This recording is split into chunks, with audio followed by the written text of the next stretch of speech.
Bienvenue au Polysécure épisode technique. Je suis Courvois d'Alexandre. Comment vas-tu? Bonjour, bonjour. Ben, on se voit souvent ces temps-ci. Oui. On a parlé de Blast Radius il n'y a pas si longtemps, mais écoute, tout va très bien. Aujourd'hui, on va parler de Regression. Est-ce que je le dis correctement? En tout cas, c'est comme ça que ça a l'air de se prononcer, oui. Un autre vulnérabilité qui est apparue dernièrement, parce que ça fait à peu près un mois au moment où on enregistre qu'elle a été rendue publique. Elle a été connue avant ça, elle était dans l'ordre de séquence. Ça a fait également, comme Blast Radius, beaucoup de bruit avec, et pour de mauvaises raisons aussi. Fait que je vais te laisser expliquer le bug, puis on va descendre avec ça. Pas de souci. Donc, Regression avec SSH en majuscule au milieu, c'est très très joli puisque c'est un bug qui impacte finalement l'implémentation OpenSSH. Alors je précise l'implémentation OpenSSH parce qu'il existe d'autres serveurs qu'OpenSSH. Mais OpenSSH est la plus connue, donc qui est maintenue par l'équipe de développeurs d'OpenBSD et qui est quand même un logiciel très sécurisé. Ils sont relativement forts chez OpenBSD, et si vous regardez un petit peu l'historique d'OpenSSH, il n'y a pas vraiment énormément de vulnérabilités qui l'impactent, si ce n'est, je vais peut-être faire cette référence, puisque je suis vieux maintenant, à Matrix. Tout le monde se souvient peut-être de cette scène dans Matrix premier du nom 2001, me semble-t-il, ou Trinity, et je crois que c'est la première fois au cinéma où on voit un véritable exploit, puisque Trinity utilise le fameux bug de CRC32 compensation, qu'on appelait aussi nuke SSH, pour justement exploiter une vulnérabilité dans SSH v1. Mais à date, j'ai pas en tête d'autres vulnérabilités d'exécution de code à distance avant l'authentification. Donc c'est quand même quelque chose d'assez safe là, puisque je parle des années 2000, et là on est en 2024. Donc ce bug-là, pourquoi on l'a appelé regression? Donc c'est pas forcément amusant, mais c'est un bug qui existait en 2006 sous le nom de CVE 2006 5051. Qui était en fait donc là on parle d'OpenSSH 4.4, on en est loin, qui permettait justement l'exécution potentielle de code à distance sur SSH, mais historiquement dans la nature en tout cas on n'a jamais vu d'exploit fonctionnel pour cette vulnérabilité. Donc cette vulnérabilité a été fixée, et malheureusement, dû à une petite erreur de l'un des développeurs, je vais appeler ça une erreur parce qu'on n'aura peut-être pas le fin mot de l'histoire, il y a une ligne de code qui a été modifiée. Alors, je fais une petite parenthèse ici pour les gens techniques qui veulent s'intéresser un petit peu aux détails un petit peu velus du code. Tout est documenté dans le papier de recherche de Qualys. En fait, il y a eu une erreur qui s'est passée, je pense, à la fin de l'année 2020, qui a réintroduit ce bug, donc d'où le nom regression, et qui a permis en fait de réexploiter un petit peu le même type de vulnérabilité qu'on avait découvert en 2006, et qui permettait justement d'exécuter du code à distance au travers des SSH sans être authentifié. Donc quand je parle d'exécution de code à distance ici, c'est avec les privilèges root, hein. Il n'y a pas il faut un nom d'usager ou quoi que ce soit. Là, c'est vraiment pour exécuter du code privilégié. Et peut-être pour rentrer dans un petit détail technique, c'est un bug de race condition, comme on l'appelle. Alors, j'ai pas le terme en français. Là, je voudrais faire plaisir à tout le monde. Je crois qu'on appelle ça situation de compétition ou de concurrence. Je m'excuse encore. Je suis pas très très bon sur les termes techniques anglophones. Ouais, ça n'est bien un que je suis pas capable de traduire non plus parce qu'il est tellement peu utilisé dans ce qu'on a à écrire en français que ça m'est jamais arrivé de devoir l'expliquer. Puis je vais faire une petite parenthèse là-dessus, puis c'est un point intéressant, justement, ce problème de régression-là. Puis c'est un rappel assez important pour tous ceux qui développent de bien documenter son code parce que, puis là, on va présumer que la personne qui a retiré la ligne en question était de bonne foi. Donc, elle ne savait pas que cette ligne-là réglait un problème initialement qui a quand même très longtemps, somme toute. Quasiment 20 ans maintenant que le bug a été réglé. Donc, la connaissance s'est probablement perdue avec le temps. Donc, si on n'a pas cette capacité-là, de suivre les raisons pourquoi on a fait des choix. Et dans ce cas-ci, justement, ça a une chance de se perdre comme ça s'est perdu dans le cas qui nous occupe. Exactement, là, toujours faire un petit peu attention et puis de rouler tout simplement des sets de tests avant la compilation et puis la release d'un logiciel. Mais bon, dans le cas d'OpenSSH, en tout cas, ça se révèle relativement rare. En ce qui concerne la race condition, je vais pas rentrer dans les détails trop techniques, mais pour faire simple, il y a un chemin de code qui est emprunté à un moment qui peut paraître unsafe en fait, donc non sécurisé, et qui permettrait à ce moment-là, donc dans cette petite time frame, d'exploiter un bug dans le code. Donc c'est le cas ici de cette réimplémentation de cette vulnérabilité dans SSH, qui fait qu'à un instant T, il est possible d'injecter du code et de le faire exécuter par le démon SSH, et qui va permettre d'obtenir des privilèges élevés sur la machine. Donc pour faire court, aujourd'hui, la recherche est encore, parce qu'il faut savoir que le papier de recherche a été diffusé sur Internet. On a quand même des patchs qui sont sortis. La version, alors je vais pas dire de bêtises, la version 9.8 P1 d'OpenSSH est safe. Donc, je répète, 9.8 P1 et plus sont patchés aujourd'hui, mais les versions antérieures ne le sont pas. Donc, il y a vraiment un tout petit segment entre 2020 et 2024 dans toutes ces versions d'OpenSSH qui sont en fait vulnérables, puisque là, on a toutes les versions de 8.5 à 9.7 qui sont vulnérables. Donc, ça spanne un petit peu sur, je pense, 3-4 ans à peu près. À noter d'ailleurs que, bizarrement, les systèmes OpenBSD, donc nos amis qui développent OpenSSH, ne sont pas vulnérables en fait. Alors, encore une fois, je vais pas rentrer dans les détails trop techniques, mais c'est la manière dont OpenBSD implémente les signaux sous Unix qui fait que les fonctions vulnérables ne sont pas appelées par le système, donc ça ne permet pas d'exploiter la faille. Alors pour rentrer peut-être dans le détail un petit peu plus technique sur cette faille, c'est quand même compliqué de l'exploiter. Hein. Je sais pas si tu as lu sur la vulnérabilité, Nicolas Loïc, mais un peu oui. J'ai eu quelques cheveux blancs après cette lecture. Quelques cheveux blancs supplémentaires qui sont sortis parce que ça demande justement pour initier la race condition, ça prend déjà un état défini et cet état-là ensuite il faut qu'il soit exploité sur un système préférablement 32 bits, mais ça lance des choses comme ça sur un système qui a été compilé avec glibc. Donc, le nombre de paramètres de base est quand même assez significatif de préconditions pour nous amener à pouvoir aller jusqu'à la corruption de mémoire finalement pour exploiter la vulnérabilité. Oui, absolument. Le papier de recherche, en fait, c'est basé sur des implémentations 32 bits faisant usage de la glibc aussi. Hein. Je l'ai peut-être pas précisé. Le système doit faire usage de la glibc. Alors pourquoi? Tout simplement parce qu'on va exploiter en fait des fonctionnalités de la glibc qui sont connues comme vulnérables. Ici, je vais parler de malloc, par exemple, qui permet d'allouer de la mémoire en espace mémoire, ou free, qui permet de libérer un espace mémoire sur le système. Donc, en fait, comment ça se passe?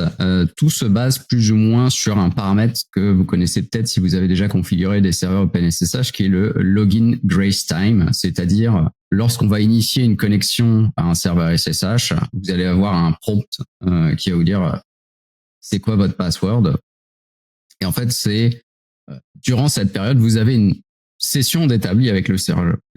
Vous n'êtes pas authentifié, mais vous avez une session quand même d'établi avec le serveur. Alors, par défaut, de mémoire, c'est 120 secondes, ce qui est quand même relativement long, hein, on s'entend. Vous avez 120 secondes pour vous authentifier. Après ça, le serveur va se déconnecter, tuer le processus, et puis il va falloir se réauthentifier. Et en fait, c'est cet espace de temps qui va être exploité pour tenter d'exécuter en fait du code à distance sur le démon SSH. tout se passe en fait dans un signal Unix qui est appelé lors de la déconnexion, qui est le SIG alarme. Alors là, je vais baragouiner du jargon technique, mais tout le monde sait ce que c'est en fait. Pour ceux qui font par exemple de l'exploitation, vous avez déjà vu le SIG segv. C'est vous avez un buffer overflow, puis là il y a le système qui dit SIG segv. Ben c'est parce que il y a eu une corruption mémoire quelque part. Donc il y a eu un core dump, donc c'est un vidage mémoire qui s'effectue au niveau du noyau de la mémoire, pardon. Il y a SIG kill quand on va tuer un processus, par exemple sous Unix. Et là c'est le SIG alarm, donc en fait c'est un signal qui est levé au bout d'une certaine période de temps. Le problème, c'est que l'implémentation de la gestion de ce signal dans OpenSSH, en tout cas dans l'implémentation vulnérable d'OpenSSH, en fait, faisait appel à des fonctions non sécurisées. Donc, je parlais de malloc et free, qui sont exploitées tout simplement dans le bug dont on parle aujourd'hui.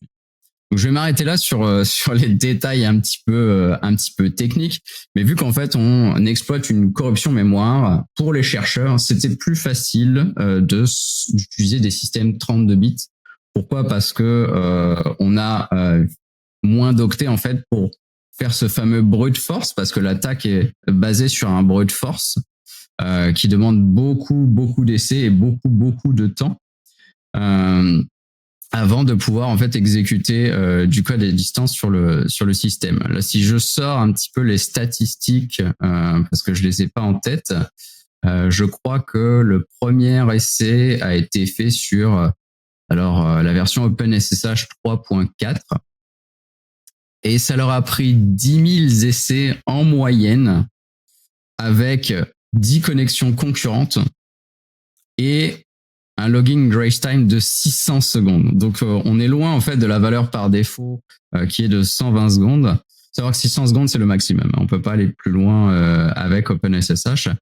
Et ça leur a pris 1 semaine pour obtenir un root shell.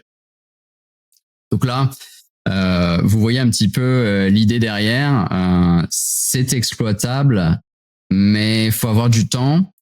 Il faut connaître, je pense en partie au moins la version précise d'OpenSSH derrière, et peut-être un petit peu de chance, je crois. Ça va être nécessaire. Et je crois que la version la plus récente qu'ils ont testée, c'est la version 9.2, et c'est là où ils ont eu peut-être un petit peu plus de chance. Donc là, c'est la même chose, à peu près 10 000 essais pour obtenir. Donc, les 10 000 essais, c'est pour exploiter la race condition, la race condition où il faut vraiment qu'au bon moment, en fait, on arrive à déclencher la vulnérabilité. Ça leur a pris 3-4 heures avec 100 connexions en parallèle et un logging grace time de 120 secondes, donc qui est plus ou moins la norme, en tout cas la configuration par défaut. Donc c'est quand même bruyant aussi. Ce genre d'attaque-là, si le système est moindrement surveillé, on n'est pas dans un contexte d'une attaque silencieuse, lente et silencieuse. On est dans genre, on rentre et on défonce tout en espérant que personne nous surveille. Ah oui, absolument. Ça laisse quand même beaucoup de logs. C'est une attaque bruyante. Ce que vous allez voir en fait dans les logs SSH, c'est timeout before authentication. Donc, vous allez en voir des quantités. Donc, on parle pas encore de mitigation maintenant, mais c'est un moyen aussi de voir qu'on a quand même une tentative d'exploitation. Et là, je parle des systèmes 32 bits. Je vais peut-être debunk aussi quelque chose parce que il y a beaucoup de gens, en tout cas, j'ai vu beaucoup de posts sur Internet qui disaient mais il faut avoir un système 32 bits sans ASLR, donc ASLR. Address Space Layout Randomization, qui est un système de protection mémoire qui permet en fait d'allouer du code à des endroits un petit peu aléatoires, si je peux simplifier ça comme ça. C'est faux. Comme je le disais au début du podcast, c'est une recherche qui est en cours. C'est sûr que un brute force sur un range de 64 bits est beaucoup plus long que sur du 32 bits. Donc, on a tendance à dire que ça va être pas exploitable. Je dirais que c'est peu probable pour le moment, mais c'est pas impossible. Les recherches sont en cours. Sait-on jamais, peut-être que ce sera faisable à l'avenir. À savoir qu'il n'y a pas je crois que Qualys, alors, je me trompe peut-être, Nicolas Luc, laisse-moi savoir, mais je crois qu'il n'y a pas de preuve de concept qui a été diffusée sur Internet. En tout cas, Qualys a décidé de pas diffuser de preuve de concept. J'ai pas plus d'informations que toi. J'ai fait mes recherches, mais j'ai rien vu à ce moment-ci qui parlait de ça. Mais encore là, je peux me tromper, j'accepte. Dites-le nous dans les commentaires si on s'est trompé. Peut-être qu'au moment de la diffusion, il y aura une preuve de concept, mais de ce que j'ai pu voir, il n'y a pas de preuve de concept diffusée sur Internet. D'ailleurs, chose amusante par contre, il y a beaucoup de fausses preuves de concept, mais là, on n'apprend rien à personne. À chaque fois qu'il y a un nouveau bug qui sort, on a toujours 250 preuves de concept qui sortent 3 jours après. Toutes les preuves de concept que vous pouvez trouver aujourd'hui sur Regression sont fausses. Ne les exécutez pas. J'ai lu quelques articles, notamment de Kaspersky, qui parlent en fait de certains repos GitHub qui hébergent de fausses preuves de concept qui vont tout simplement exécuter du code malveillant sur votre machine. Toutes ces preuves de concept ciblent évidemment les chercheurs en sécurité. Et en fait, c'est très smart parce qu'en fait, ils assument. Alors déjà, quand vous exécutez un POC, faites-le dans une machine virtuelle, quelque chose de déconnecté du réseau. Enfin, est-ce que j'apprends quelque chose là maintenant? Non, mais des chercheurs plus juniors vont peut-être tomber dans ces pièges-là, ou ceux qui sont en mal de sensations fortes, cybersécurité, qui veulent tester des choses, parfois peuvent s'avérer un peu plus négligents ou un peu moins connaissants de ce côté-là. Fait que c'est probablement pas les kings en recherche qui vont attraper, mais genre des gens plus débutants ou des gens qui veulent impressionner la galerie ou ce type de personnes-là qui est un peu moins connaissant des bonnes pratiques. Là. Donc faire attention avec ça. Et puis le second aspect que ces acteurs malveillants ont été exploités, et puis ça je me sens ciblé, et je pense comme tout le monde ici, c'est le fait que quand on va rouler du code exécutable pour exploiter un bug, on fait ça souvent sur une machine avec tout antivirus ou EDR désactivé pour éviter de trigger finalement celui-ci. Et bon, ça facilite tout de suite l'exploitation. On met un bon vieux Meterpreter ou Reverse Shell ou ce que vous voulez, et puis ça roule tout seul parce que y a pas de protection. Mais donc faire attention à date de ce que j'ai vu sur les preuves de concept en ligne, c'est que du malveillant. Donc évitez de les exécuter. Oui, puis peut-être un autre appel, regardez le code que vous exécutez. Là, tu disais que c'était sur des repos de GitHub, vous êtes capable de lire le code. Fait que exécutez pas de façon aveugle les choses, justement. Puis sont généralement pas très subtils quand ils essaient de prendre possession du système parce qu'ils vont présumer beaucoup de choses qu'en général, on est un peu plus, comme tu mentionnais, il n'y a pas de DR, mais probablement que les accès sur le système sont un peu plus élevés qu'à la normale, que ça se posait, et ainsi de suite donne des situations qui peuvent justement favoriser une prise de contrôle rapide. Et probablement qu'ils n'ont même pas besoin de faire un exploit. Ils vont juste faire genre je me run quelque chose, j'installe, puis ciao bye.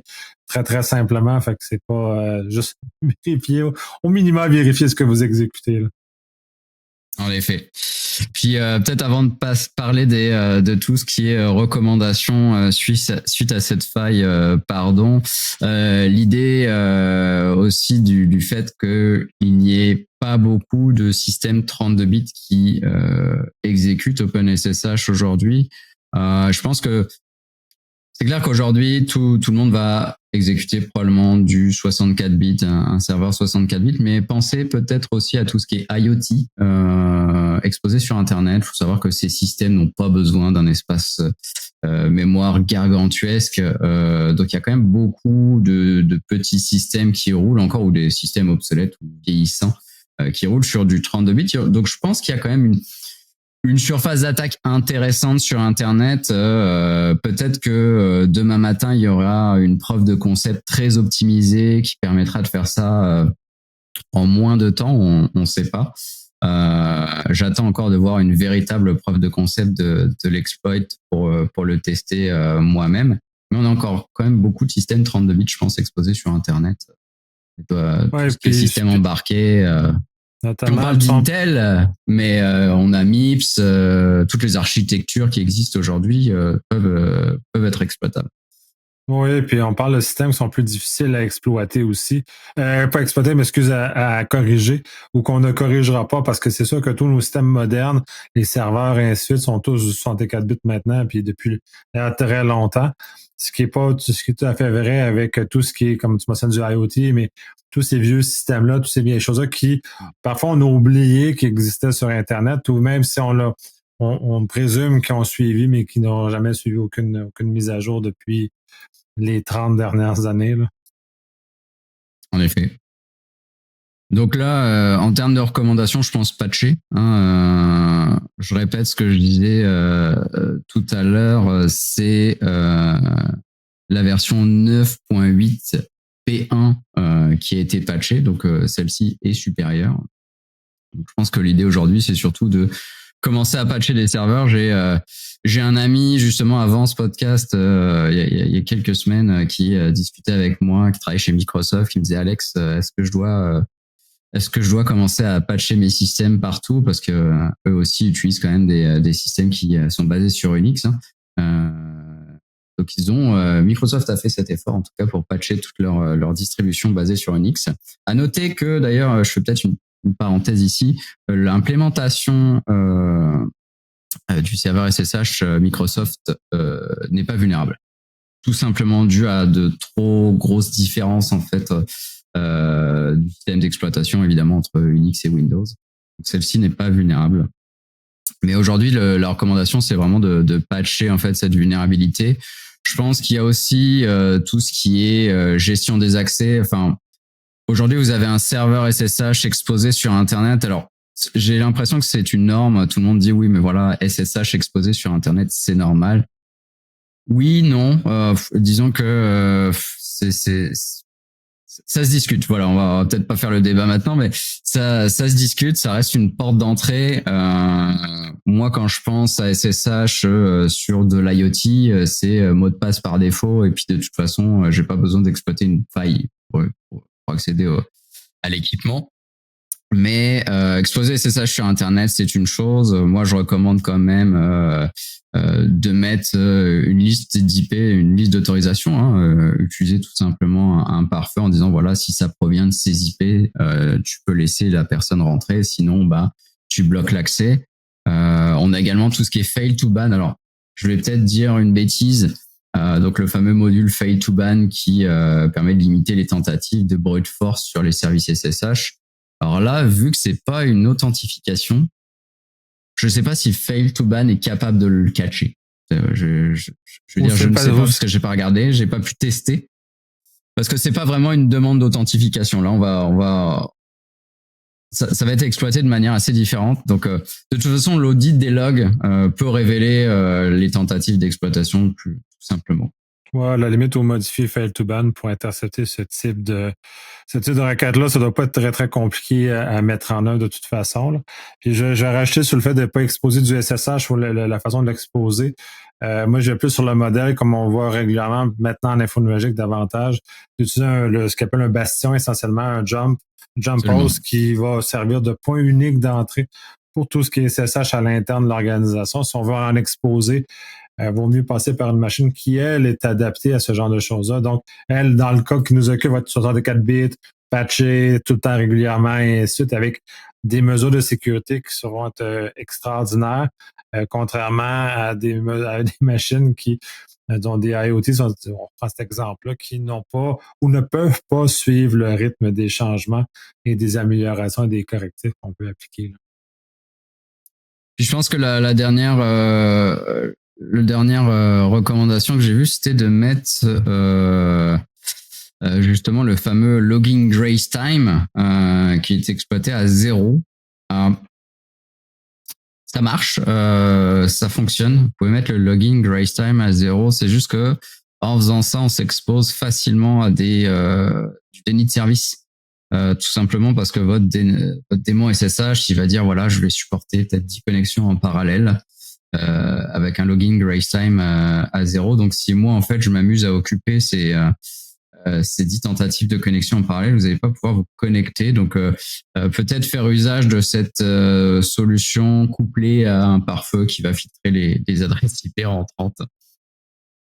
Ou un type de fail to ban adapté pour intercepter ce genre de tentative-là d'attaque qui vient d'un IP spécifique, puis de le barrer pendant une période spécifique, justement, pour qu'il arrête de faire son valeur.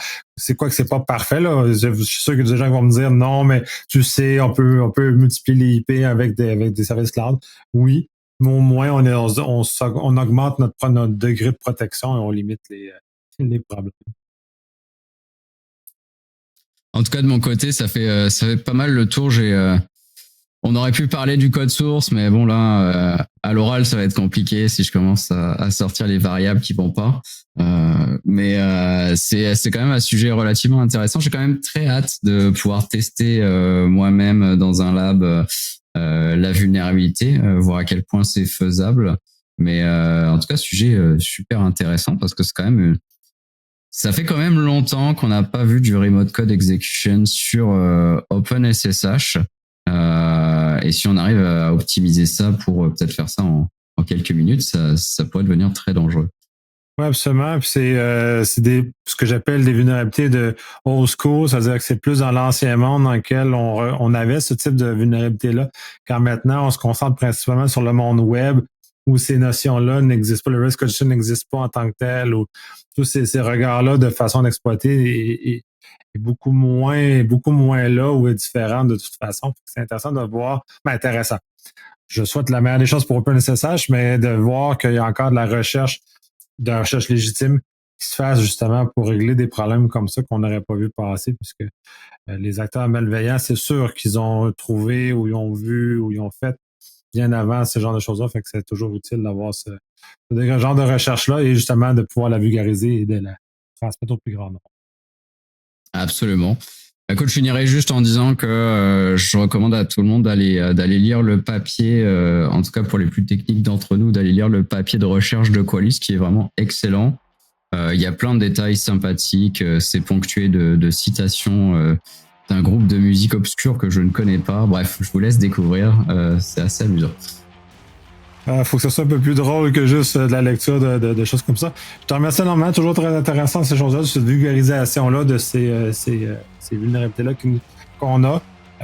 On va sûrement en avoir d'autres. Surtout que ce n'est pas trop régulier parce que ça veut dire qu'il y a beaucoup de vulnérabilités qui ont été trouvées d'un côté, mais de l'autre côté, je pense qu'on n'a pas ça à la fin déterminé des vulnérabilités. On va sûrement s'en reparler très prochainement. Merci Nicolas Loïc. Merci.